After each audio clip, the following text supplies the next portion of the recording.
Good morning, children. Welcome to the English class. We generally associate schools with education. Experiments and innovations have grabbed the attention of humanity since times immemorial. Every school is different in the terms of the teaching methods, the facilities available in the school.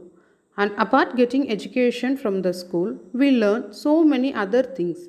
We learn moral values, ethics like honesty, kindness, helping others, thoughtfulness, being some of the important values. Every school has their own way of teaching those values and ethics to their students. And in this chapter, A Different Kind of School, written by E.V. Lucas, you will get to know about Miss Beam's school, which was different in many ways.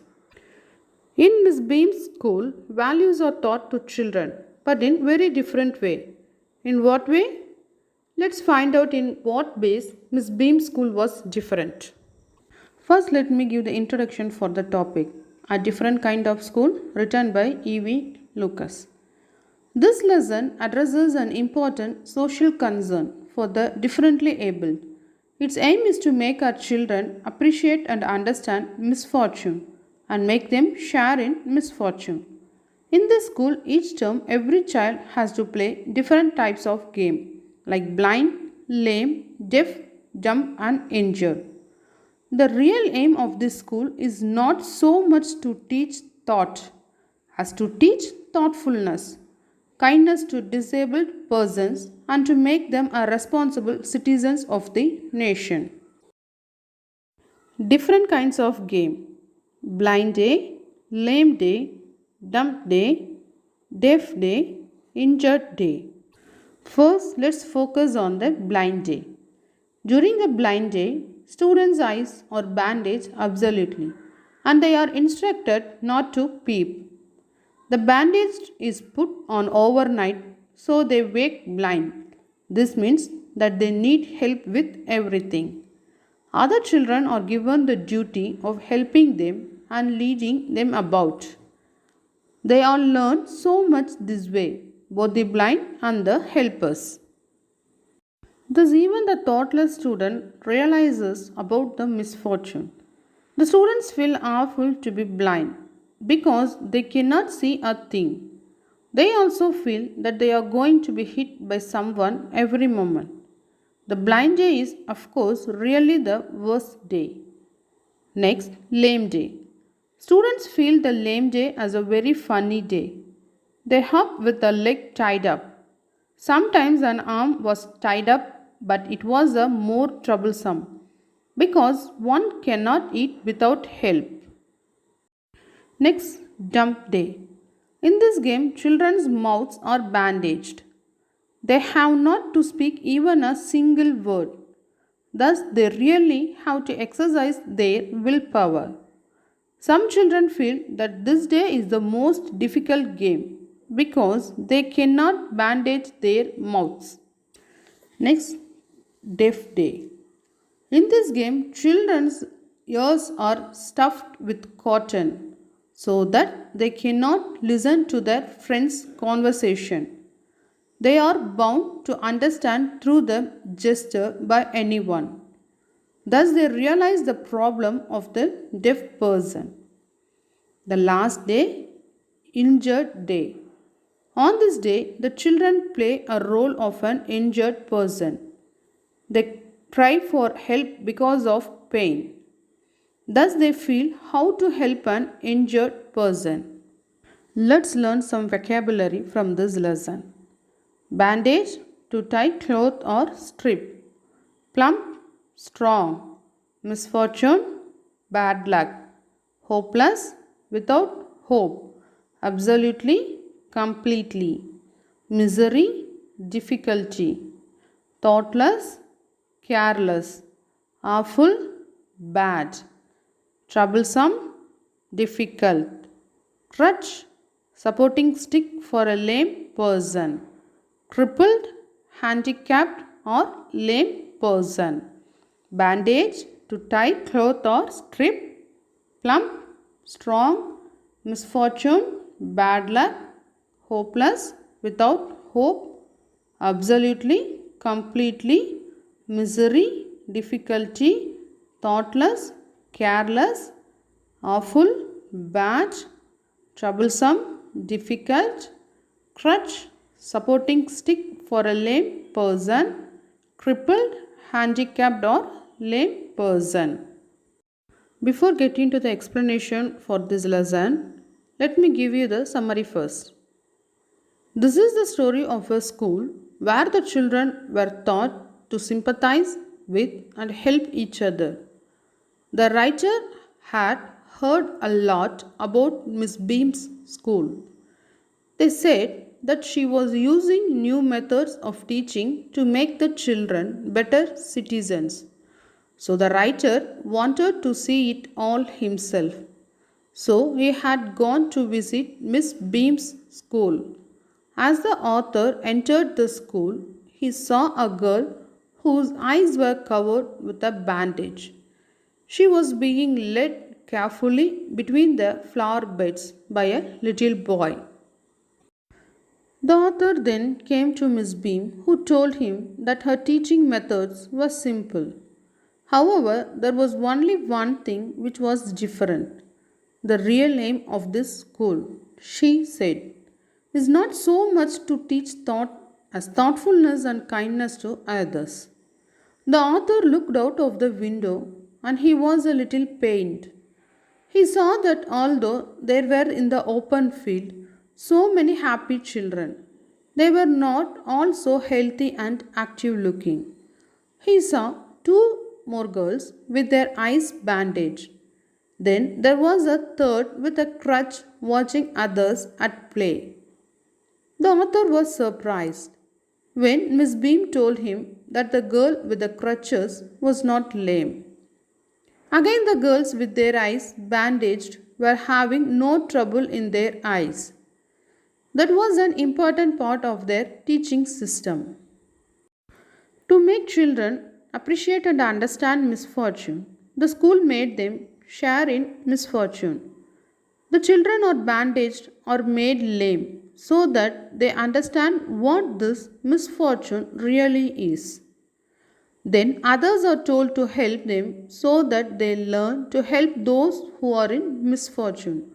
So each term, every child had one blind day, one lame day, one deaf day, one injured day, and one dumb day. This was the game that every child in the school had to play. Miss Beam led the author to a bandaged girl and left him with her for some time. The author found that the girl appreciated the help she got from others but was determined to be better helper when it would be her chance to do so. She told the writer that the blind day was the hardest. It was so because the movement became difficult. The blind always worried about getting hurt. They would dodge things that were not there. The author led the girl for a short walk. After that short walk, he found that he had already become 10 times more thoughtful than before. He also realized the pleasure of describing things and people. These things had become more interesting for him by doing so. Explanation for the lesson, A Different Kind of School, written by E.V. Lucas. I had heard a great deal about Miss Beam's school, but not till last week did the chance come to visit it. Great deal to a great extent. So the narrator is saying that he had heard a lot about Miss Beam's school, but he got a chance to visit it the previous week. When I arrived, there was no one in sight, but a girl of about 12. Her eyes were covered with a bandage, means she had a blindfold on her eyes, and she was being led carefully between the flower beds by a little boy, who was about 4 years younger. She stopped, and it looked like she asked him who had come. He seemed to be describing me to her. Then they passed on. So, insight to be seen. So, when the narrator reached the school, no one was there except a 12-year-old girl. Her eyes were covered with a bandage, and a boy who was 4 years younger than the girl was guiding her between flower beds. She stopped as if to ask who had come. It seemed that he explained the visitor details to her. So the boy explained the visitor details to the girl. Then they passed on. Next para. Miss Beam was all that I had expected. A middle aged, full of authority, yet kindly and understanding. Her hair was beginning to turn grey, and she had the kind of plump figure that is likely to be comforting to a homesick child. I asked her some questions about her teaching methods, which I had heard were simple. Kindly means friendly, plump, stout, or pleasantly fat. So, here, as per the narrator's expectations, Miss Beam was middle aged, dominating, yet friendly and understanding. So, hair was turning grey. She was fat and probably was trying to make a homesick child feel at ease. The author questioned her about the simple methods she used for teaching. Next para. No more than is needed to help them to learn how to do things. Simple spelling, adding, subtracting, multiplying, and writing. The rest is done by reading to them and by interesting talks during which they have to sit still and keep their hands quiet. There are practically no other lessons. So, still means without moving. Her reply was that in her school they taught simply by helping them to learn simple spelling, adding, subtracting, multiplying, and writing skills. The rest of the learning was done by reading to them and conducting interesting topics, during which they were supposed to sit silently without moving. Except this, there were actually no other lessons. So, in Miss Beam's school, they taught simply by helping them to learn simple spellings, adding, subtracting, multiplying, and writing skills. The rest of the learning was done by reading to them and conducting interesting talks during which they were supposed to sit silently without moving. Next para. The real aim of this school is not so much to teach thought as to teach thoughtfulness, kindness to others, and being responsible citizens. Look out of the window a minute, will you? So, responsible means aware of the duties. So, she further added that the actual aim of this school was to teach thoughtfulness to the students, to make them sensibly kind and concerned towards others, and to awaken them to their duties. Then she asked the narrator to look out of the window. Next para. I went to the window which overlooked a large garden and a playground at the back. What do you see? Miss Beam asked. So, overlooked, have a view of something from above. Overlooked, have a view of something from above. So, here the narrator went to the window and viewed a large garden and a playground. Miss Beam asked him what he was able to see. So, here the narrator went to the window and viewed a large garden and a playground. Miss Beam asked him what he was able to see. Next paragraph. I see some very beautiful grounds, I said, and a lot of jolly children. It pains me, though, to see that they are not all so healthy and active looking. When I came in, I saw one poor little girl being led about. She has some trouble with her eyes. Now I can see two more with the same difficulty. And there is a girl with a crutch watching the others at play. She seems to be a hopeless cripple. Cripple means disabled.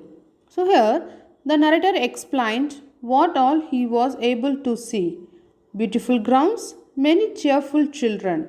He was sad to notice some children who were not very healthy and active. After coming in, he noticed a girl who had trouble with her eyes. Then he observed two more with the same kind of disability. He also noticed a girl with a crutch who was watching the other children at play. Perhaps she was lame. So, here the narrator explained what all he was able to see: beautiful grounds, many cheerful children. He was sad to notice some children who were not very healthy and active.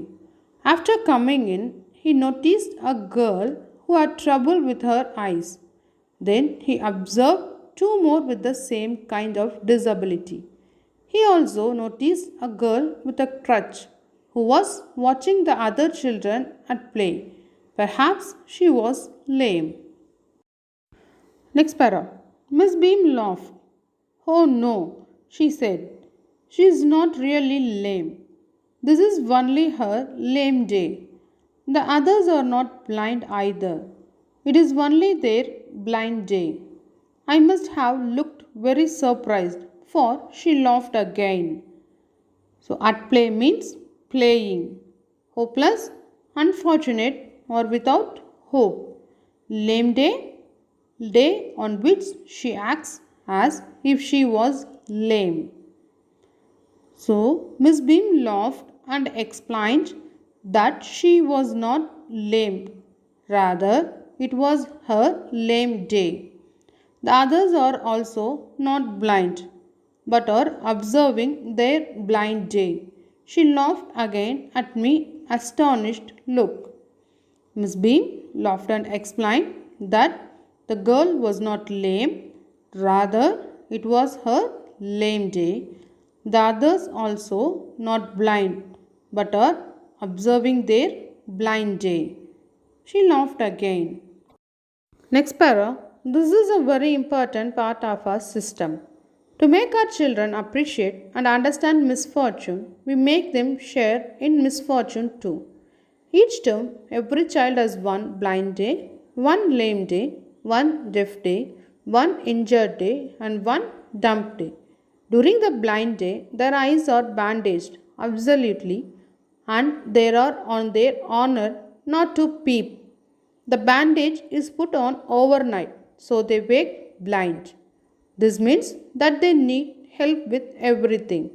Other children are given the duty of helping them and leading them about. They all learn so much this way, both the blind and the helpers. So, misfortune means unfortunate condition or bad luck. Their eyes are bandaged, they are blindfolded, or on their honor have promised. So thereafter, she explained that to make their children appreciate, accept, and understand misfortune with the same mind as fortune, they have made such activities as essential part of their system. So she explained that to make their children appreciate, accept, and understand misfortune with the same mind as fortune, they have made such activities an essential part of their system. Each term, every child is supposed to observe one blind day, one lame day, one deaf day, one injured day, and one dumb day. On blind day, their eyes are blindfolded, and they promise that day not to peep at all. And this is done overnight so that they wake up in a blind like condition and get help for everything they do. So, other children have the duty to help and guide them. This way, both the blind and the helpers learn a lot of things. So, on blind day, children's eyes are bandaged and they promise that day not to look at all. And this is done overnight so that they wake up in a blind like condition and get help for everything they do. Next para. There is no misery about it. Miss Beam continued. Everyone is very kind and it is really something of a game. Before the day is over, though, even the most thoughtless child realizes what misfortune is. So, misery means difficulty or unpleasantness. Thoughtless, careless. So, Miss Beam further said that with this type of a game, even a very careless child learns to be responsible at the end of the day. Next, the blind day is of course really the worst, but some of the children tell me that the dump day is the most difficult. We cannot bandage the children's mouths, so they really have to exercise their willpower. Come into the garden and see for yourself how the children feel about it. So, no doubt that blind day was the worst, but according to some children, the dump day was the most difficult as mouths could not be bandaged. The children had to use their willpower in that case. Then she took him to the garden to let him to watch the children and their feelings himself. So here Miss Beam told that blind day was the worst. But according to some children, the dumb day was the most difficult because the mouth could not be bandaged. Next, Miss Beam led me to one of the bandaged girls. Here's a gentleman come to talk to you, said Miss Beam and left us. So, come to talk means who has come to talk. So, Miss Beam took the narrator to the bandaged girls and after introducing to them, she left them. Next para, don't you ever peep? I asked the girl. Oh no, she exclaimed. That would be cheating. But I had no idea it was so awful to be blind. You can't see a thing. You feel you're going to be hit by something every moment. It's such a relief just to sit down. So, awful means bad. So, here the narrator asked the girl if she ever tried to look out. The girl replied anxiously that it would be cheating. Before this experience, she never realized that being blind was that bad. One was not able to see anything, and at every step, one fears of being hit by something. Just sitting down was a comfort. Next, are your helpers kind to you? I asked. Fairly, but they are not as careful as I shall be when it is my turn. Those that have been blind already are the best helpers. It's perfectly ghastly not to see. I wish you would try. Shall I lead you anywhere? I asked. So, ghastly means causing fear or horror. He further asked her if her helpers were kind. So, the narrator further asked the girl if her helpers were kind. Her response was positive, but according to her, the intensity of help and care was lesser. She would be a better helper during her turn. As per her statement, people who had experienced the blindness became better helpers as they were able to understand their position. The inability to see was scary and full of fear. She wished he could give it a try. Then he asked her if he could show her the way and help her to go anywhere. Next. Oh, yes, she said. Let's go for a little walk. Only you must tell me about things. I shall be so glad when today is over. The other bad days can't be half as bad as this. Having a leg tied up and hopping about on a crutch is almost fun, I guess.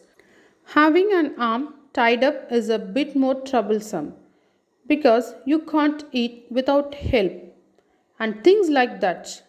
I don't think I will mind being deaf for a day, at least not much. But being blind is so frightening.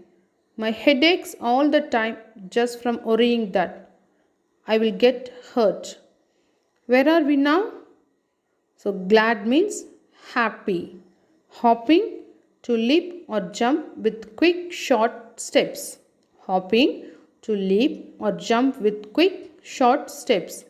Crutch, a long stick to support a disabled person. Crutch, a long stick to support a disabled person. Troublesome, annoying, or irritating. Troublesome, annoying, or irritating. Frightening, terrifying, or making afraid. Frightening, terrifying, or making afraid. She replied in acceptance and suggested to go for a walk. She also asked him to tell about things. So the girl asked the narrator to tell about the things.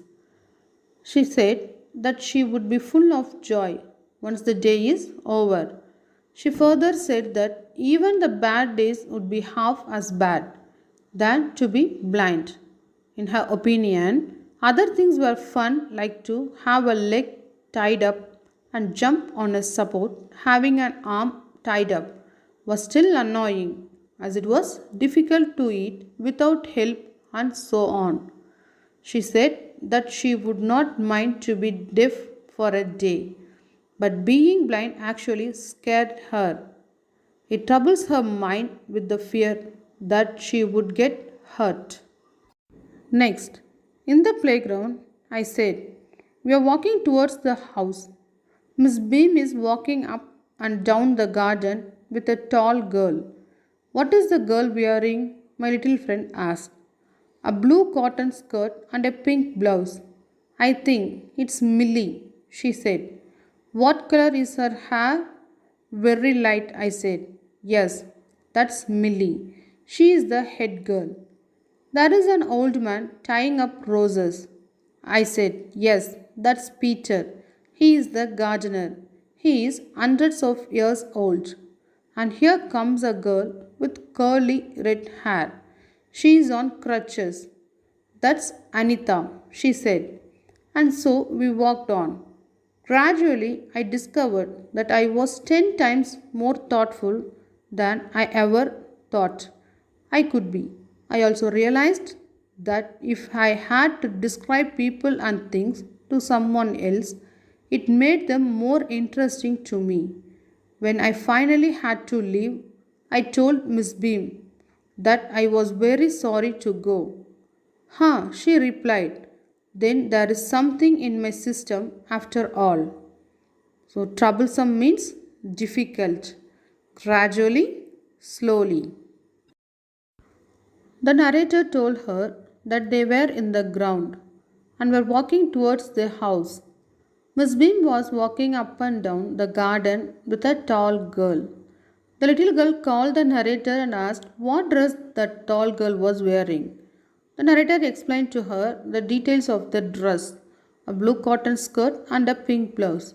She further inquired the color of her hair, and knowing the light color of her hair, she guessed her to be Millie. Millie was the head girl. The narrator told her that an old man was tying up roses. She responded that he was Peter, 100 years old gardener.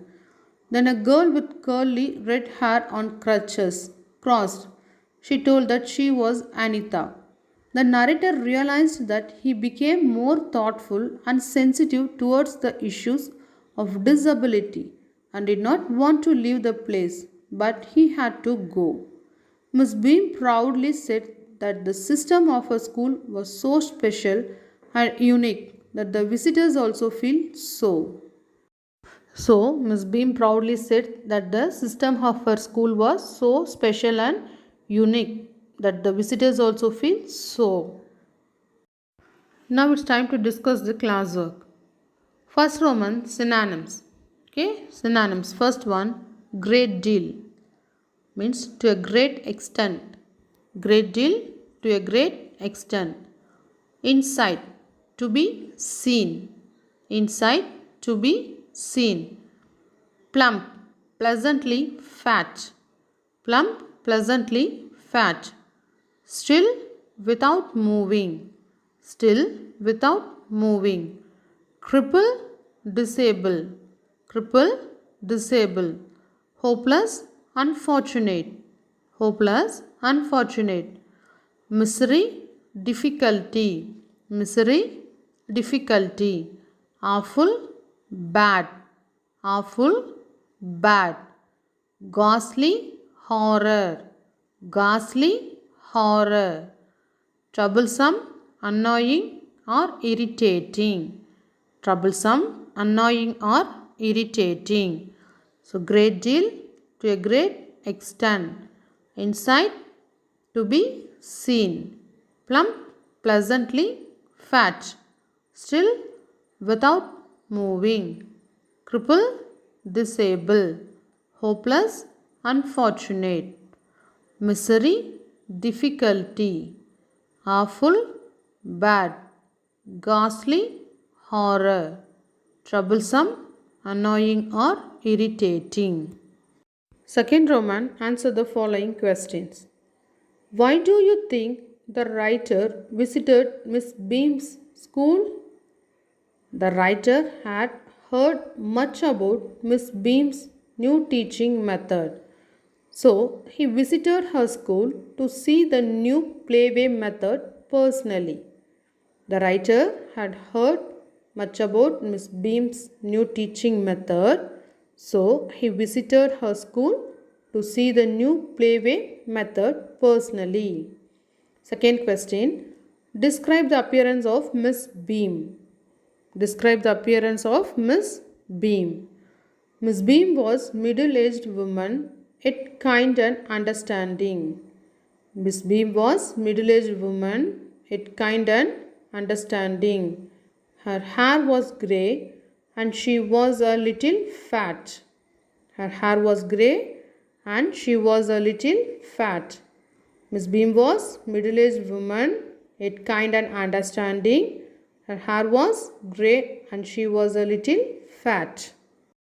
Third question. Who was Peter? Who was Peter? Peter was the gardener of the school and he was hundreds of years old. Peter was the gardener of the school and he was hundreds of years old. Fourth question. Who were the best helper according to the girl? According to the girl, those that have been blind already were the best helpers. According to the girl, those that have been blind already were the best helpers. What did the writer saw on visiting Miss Beam's school? When the writer visited Miss Beam's school, he saw a 12-year-old girl whose eyes were covered or blindfolded. When the writer visited Miss Beam's school, he saw a 12-year-old girl whose eyes were covered or blindfolded. Let's recap the lesson. A special kind of school. Different kinds of game are being played. Blind day, deaf day, dumb day, lame day and injured day. The students learn how to feel problems and miseries faced by grief-stricken people. They also learn how to help them. They enjoy these days by playing the games. The human values are inculcated by this lesson in the students. Let's give the conclusion for the topic. Disability makes a person's life even more difficult than it normally is. But still, there are people who do not allow their disabling conditions to become a roadblock in their lives. These disabled people have self-confidence as their biggest strength, and their courage gets them success and fame. United Nations International Day of Persons with Disabilities is annually observed on December 3. Next, I am going to explain Poem 5, Where Do All the Teachers Go, written by Peter Dixon. So, the name of the poem, Where Do All the Teachers Go, written by Peter Dixon. Let's see the introduction. This poem speaks about a child's love and curiosity for his or her teacher. Teachers are just next to super beings for children. They can't imagine that teachers are also ordinary human beings. Let me explain the summary of the poem first. The child poet wonders what his teachers are like. It is difficult for him to think that his teachers are ordinary persons, living like common people. So he wonders where the teachers go at 4 o'clock after the school. Do they live in ordinary houses, doing the petty jobs like washing and cleaning? So the child poet wants to know if these teachers were also born like ordinary children and were bad as children often are. He wonders if they also made mistakes in spellings and were punished. The teachers seem to be very perfect. The child thinks that perhaps these teachers never lost their books as he does or wore unclean clothes like some children. He intends to follow one of his teachers someday, and when the teachers go home and find out the truth, he will then write it in a poem which the teachers can read out to other children in the class. Next, let me explain the poem by stanza wise. First stanza. Where do all the teachers go? Written by Peter Dixon. First stanza. Where do all the teachers go when it's 4 o'clock? Do they live in houses? And do they wash their socks? So here the child wonders and questions where all the teachers go after the school hours. When it is 4 o'clock, he wants to know if, like any other ordinary being, they also live in houses and wash their socks. Means, do they also do all the routine work like other people? Next answer. Do they wear pyjamas? And do they watch TV? And do they pick their noses? The same as you and me. So here the child wants to know if teachers also wear clothes like pyjamas and watch TV like them. Do they also clean their noses the way other people do and waste their time? Next answer. Do they live with other people? Have they mums and dads? And were they ever children? And were they ever bad? So further, the child wonders by asking if they are also surrounded by people, if they also have parents and children like us to live with. Did they commit any mistakes or did anything wrong when they were children? So further, the child wonders by asking if they are also surrounded by people, if they also have parents and children like us to live with. Did they commit any mistakes or did anything wrong when they were children? Next answer. Did they ever never spell right? Did they ever make mistakes? Were they punished in the corner if they pinched the chocolate flakes? Now, the child wants to know if they also made mistakes or were ever punished for stealing chocolates or doing any silly or naughty. Next answer. Did they ever lose their hymn books? Did they ever leave their greens? Did they scribble on the desktops? Did they wear old dirty jeans? So here hymn books means religious books. Scribbling, draw or write something that is not readable. So here the tender mind is also bothered to know if their teachers also ever lost their religious books and said no to green vegetables. Did they also waste time by scribbling on tables and wear torn and old jeans? So here the child mind is also bothered to know if their teachers also ever lost their religious books and said no to green vegetables. Next, I will follow one back home today. I will find out what they do. Then I will put it in a poem. Then they can read to you. So here, to overcome his curiosity, the child decides to follow or spy his teacher on his way home after school. So here, the child decides to follow his teacher on his way home after school. Once he is clear about everything, He would also like to compose or write a poem about it and thinks that the teacher would read that poem to his students. Okay, to overcome his curiosity, the child decides to follow his teacher on his way home after school. Once he is clear about everything, he would also like to compose or write a poem about it and thinks that the teacher would read that poem to his students.